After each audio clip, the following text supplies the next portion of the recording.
everyone. Hello and welcome into your comments, my reactions, our video the day after Detroit. This is our group collaborative project here on our small corner of Vikings internet. And the way that this works is yesterday in the post-game video following the Minnesota Vikings crippling, stupid loss to the previously winless Detroit Lions by the final of 29-27, I told you to leave me a comment on that video so that I can potentially select it and react to it in today's video. So that's how this works. These are your comments, my reactions to your comments, our video the day after Detroit.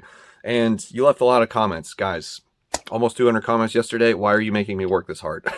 I had to read all of those, and I've selected more than I've ever selected before. So this video is going to be long, and it's all your fault.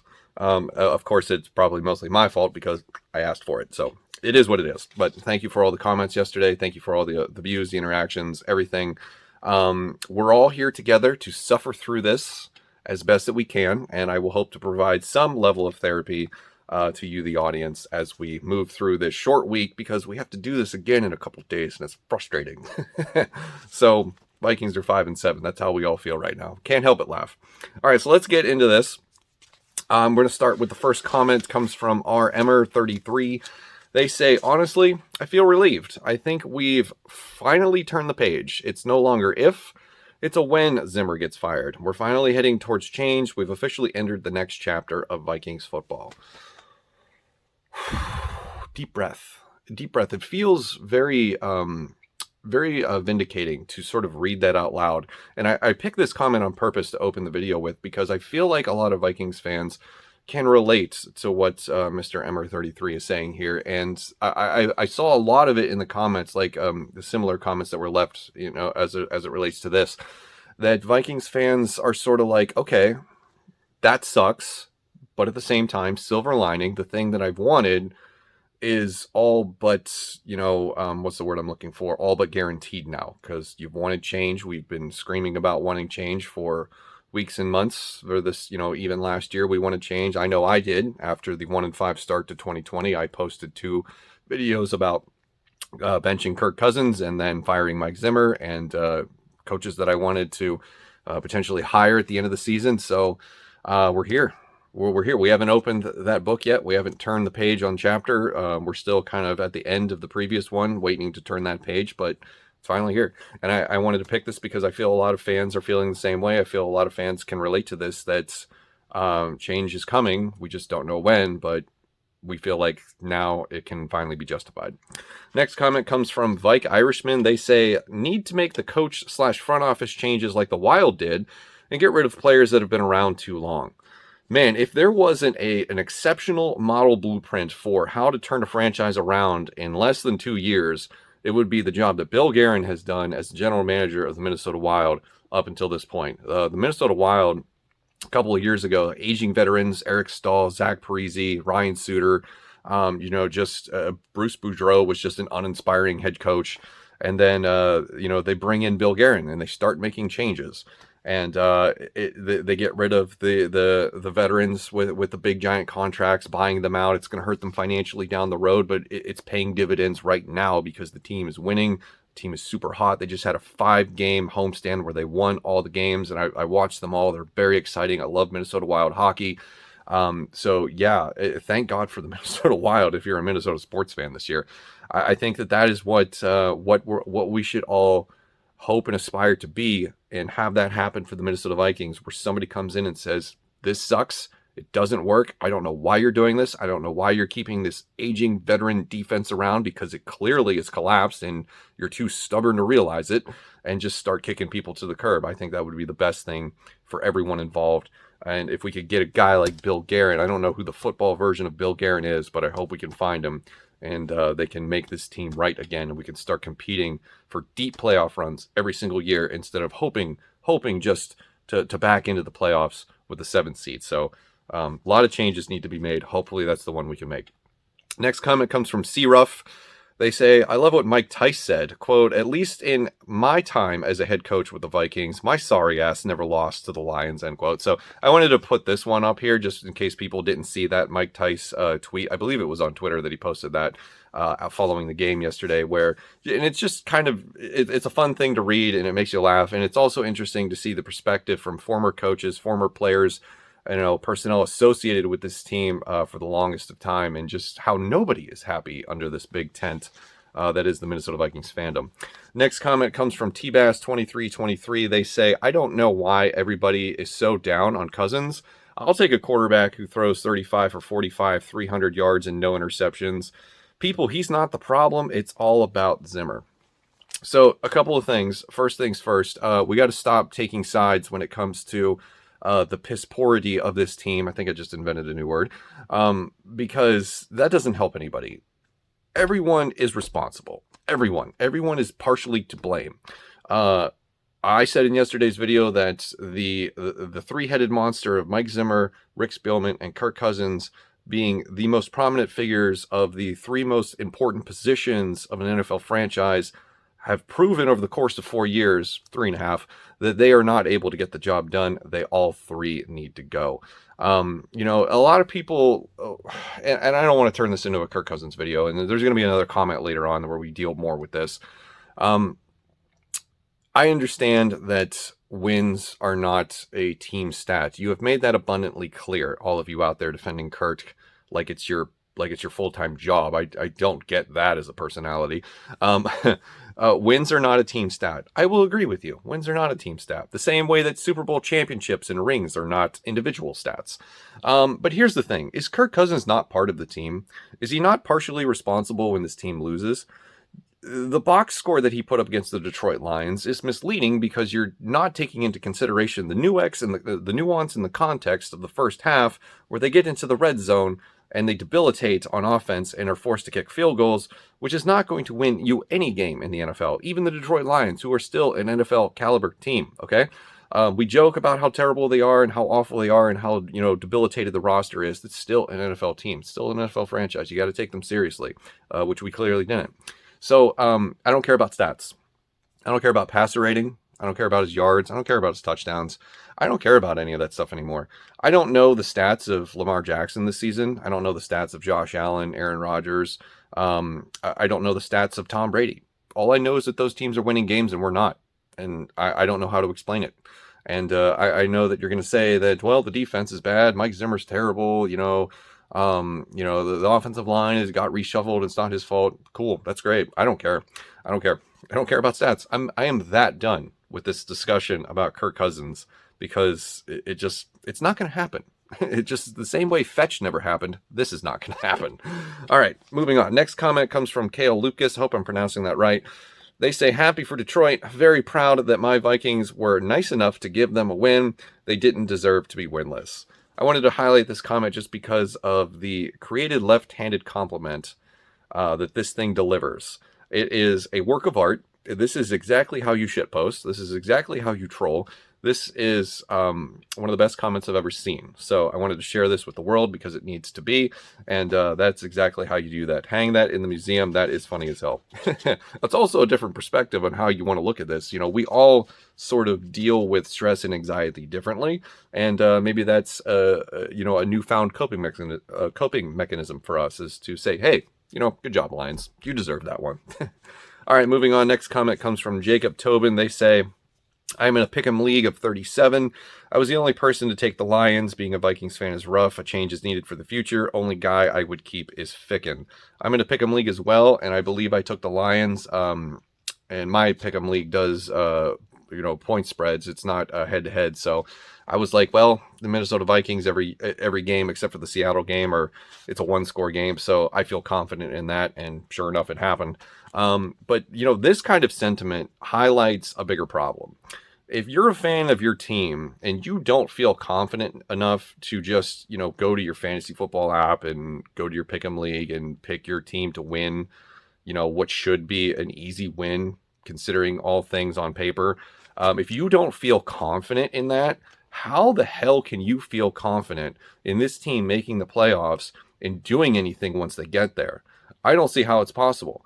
So the problem that, is a sort of a microcosm of the entire situation is that if we can't be confident enough in our team to pick them to win in a silly fantasy league, what are we doing here?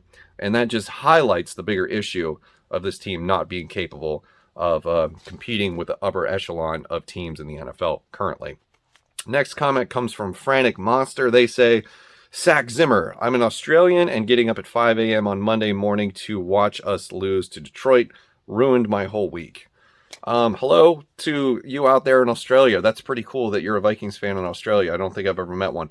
I apologize greatly on behalf of the team for the fact that you have to get up at 5 in the morning to have your entire day / week ruined by this just god awful franchise right now. I couldn't imagine that. I watched I'm in Eastern Standard Time. I watched the game at 1 p.m. and by the time 4:30 rolls around, it's just like, okay, well, everything sucks, but at least I have other games I can watch, or I could boot up Halo because nothing else is going on. But yeah, that's cool. Shout out to everybody around the world who not only watches the game but tunes into this channel, which is just crazy. I never thought I'd reach beyond borders, but it is what it is, I guess.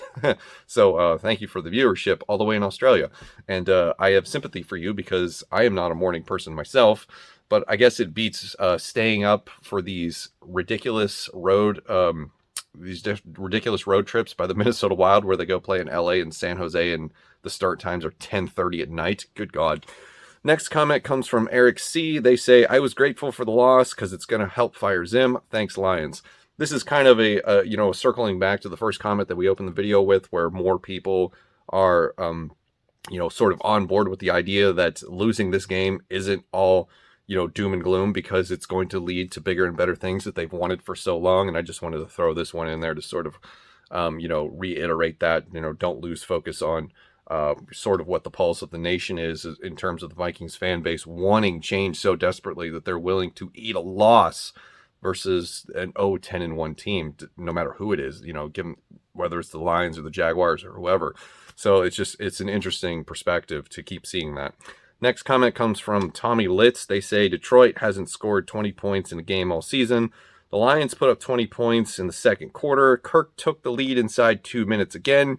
He doesn't play defense.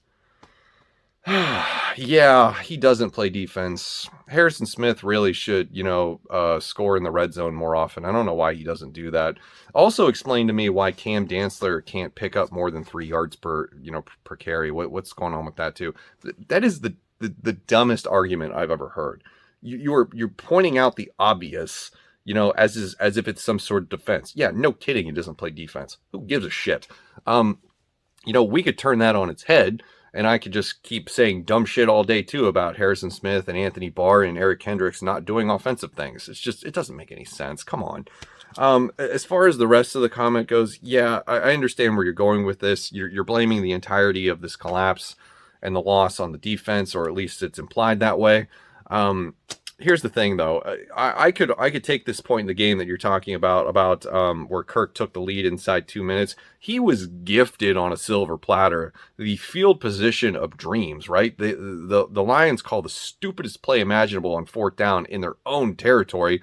They fumble. The Vikings recover at the 31-yard line. So, in a sense, credit the defense for having gotten that turnover to set up Kirk Cousins with amazing field position, where he only had to go 31 yards against one of the worst teams in the league. So just because it says in the stat sheet that Kirk Cousins scored that touchdown with a little under 2 minutes left doesn't necessarily mean all the credit goes to him, the same way that not all the blame goes to him for the loss. Come on, guys, let's be realistic. All right, next comment comes from Paul. They say that O-line starting lineup was a hot mess. Ollie and Bradbury need to go. Where was the defensive genius of Zimmer this season so far? Like I said in yesterday's video, whoever made the uneducated choice to have Ollie Udoh start at left tackle should be fired immediately. And I don't understand why that person is still employed, even if it is Mike Zimmer. You had Rashad Hill, who is not the greatest tackle in the world. We don't want to see him out there for any really extended period of time, but he played the first 4 games for you. Why are you going to take a struggling right guard who hasn't practiced at left tackle all season and put him there? It makes no sense. I understand your twisted desire, I guess, to get Bradbury and Mason Cole out there together at the same time, but just the worst decision ever. And then as far as the defensive genius of Mike Zimmer, here's the thing. I think he's still coaching as if he still has all of his starters in there and healthy, like all of his difference makers and stars. Like he acts like he still has Danielle Hunter and Everson Griffin and, a healthy Xavier Rhodes for whatever reason. If you just look at the way that they call plays and how they're designed, he thinks he still has the best defense in the world, but he refuses to coach in the manner to mask the defense's weaknesses. It just makes no sense to me. So I don't know. I think he's still a good defensive coach. I think he's just too stubborn to realize that he needs help or needs to do something different. Next comment comes from Too Evil to Hope. They say, can you please give a percentage of blame similar to what Score North does for this loss? Yeah, I could do that. Real quick off the top of my head. I didn't prep for this part of the video, but I figured I could just do it spontaneously. So if we're talking about 100% of pie, which is what they do on that episode of their broadcast, so 100% of the blame pie, I would give a huge heaping chunk to Mike Zimmer, because at the end of the day, he is ultimately responsible for all of this: the coaching staff, the personnel, the philosophies on offense, more so defense, play calling on defense, strategy on defense. And, it was the defense that really did very poorly today. Everybody's to blame, but the defense did very poorly against one of the worst offenses in the league, and it makes no sense. So I would give Mike Zimmer 75% of my blame pie, if you will. So that leaves me with 25%. Math is hard. That leaves me with 25%. So I'll give 75% to Mike Zimmer. I will give 20% to the defense, which is, probably not fair, because a lot of those guys are backups, like Troy Dye and Blake Lynch. DJ Wanham's not really a starter. Otherwise, he would have been starting, and they wouldn't have signed Everson Griffin at the beginning of the season. So, yeah, a lot of backups played yesterday. So it seems unfair, but, still, you're NFL players, you're professionals. You should be able to answer the call when your name is called upon. So you get 20% of the blame. And my final 5% of the blame goes to Clint Kubiak and Kirk Cousins for that first half debacle on offense, where they get 3 trips to the red zone and settle for field goals. So, scoring 6 points in the first quarter doesn't work against NFL teams, even if it's the worst team in the league. Sorry. So that would be my pie chart of blame, if you will. Next comment comes from Jason Miller. They say, what are your thoughts on who goes first, Zimmer or Matt Nagy? Honestly, I think they'll get fired at the same time. I think everybody is sort of in the realization that it's probably better to fire people at the end of the year as opposed to right now. I think if Mike Zimmer totally shits the bed Thursday night against the Steelers, given the fact that they'll have an extended off period, about 10 days before the next game, that's enough time to install somebody else. I don't want that to happen. I'd rather them fire him at the end of the year so we don't have to deal with an interim guy. And so that's kind of what I would be thinking in terms of that. I think they'll probably get fired at the same time on the same day, like Black Monday once the regular season's over, if that is still a thing. So that's going to be my guess, as they get fired at the same time. If I had to pick one or the other, I'd probably pick Matt Nagy. His team is worse. All right, next comment comes from Romaine, and this is going to be the last comment on the video.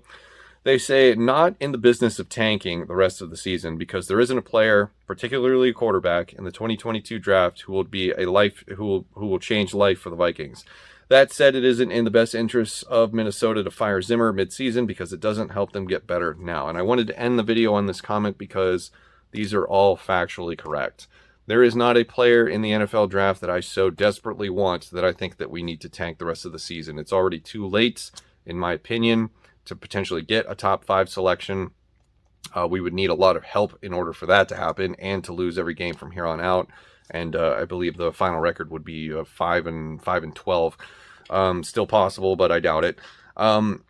Let's see. There's not a player in this draft that I think is going to change your franchise, maybe other than Aiden Hutchinson, maybe Kyle Hamilton, but that's about it.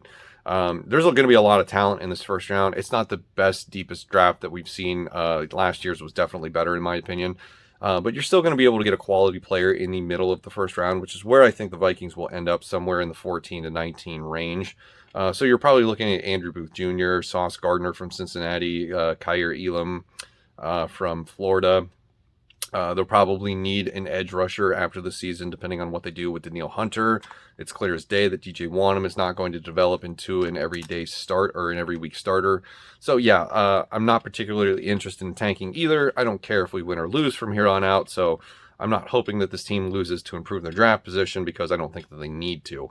And as far as the other part of the comment where, they say, suggesting that firing Mike Zimmer doesn't do any good now, I agree with that 100%. I think they should wait till the end of the season to fire him, because I don't want a Leslie Frazier Part 2 scenario happening where they name an interim head coach. Maybe it's Andre Patterson, and he ends up doing so well, and they go on a run, and everything looks great and rejuvenated, that the Wolves convince themselves that, hey, we found our own coach internally. Let's name him head coach. Let's give him the contract. And then we go through 3 years of, what the hell were we thinking at the time, when we could have had somebody else like Brian Dable or Eric Bieniemy or whoever else is out there, Kellen Moore, the offensive coordinator for Dallas, when they could have made that decision instead of the one that they ended up doing. So I don't want an interim head coach to get lucky and play his, or work his way into a job next year. That's not what I want. So I agree with that. So that's going to do it for this video. Those are all the comments that I have time to react to.